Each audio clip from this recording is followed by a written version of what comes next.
ఉన్న IT corridor ఎప్పటికీ మస్తు బిజీగానే ఉంటది. సాఫ్ట్వేర్ కంపెనీలు దినం పెరుగుతుండే వరకు ట్రాఫిక్ మస్తు పెరుగుతున్నది.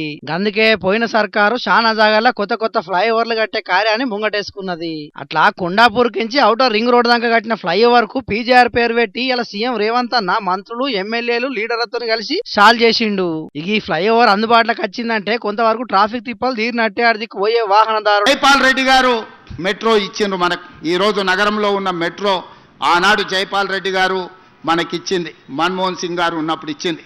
మరి పివి నరసింహారావు గారు ఉన్నప్పుడు హైటెక్ సిటీ వచ్చింది, మన్మోహన్ సింగ్ గారు ఉన్నప్పుడు మెట్రో వచ్చింది, ఇందిరాగాంధీ గారు ఉన్నప్పుడు బిహెచ్ఎల్ వచ్చింది, మిదాని వచ్చింది, బీడీఎల్ వచ్చింది, ఐడిఎల్ వచ్చింది, ఇట్లా ఈసీఐఎల్ వచ్చింది. ఇట్లా చెప్పుకుంటూ వెళ్తే ఇందిరాగాంధీ గారు ప్రధానమంత్రిగా ఉన్నప్పుడు మొత్తం మన తెలంగాణలో ఉన్న అంతర్జాతీయ స్థాయి పరిశ్రమలు, ఈరోజు డిఫెన్స్ ఇన్వెస్ట్మెంట్స్ వచ్చిన, ఫార్మా ఇన్వెస్ట్మెంట్స్ వచ్చిన, ఇండస్ట్రియల్ గ్రోత్ కారిడార్లు వచ్చిన, అది ఇందిరాగాంధీ గారు వాళ్ళు వచ్చింది.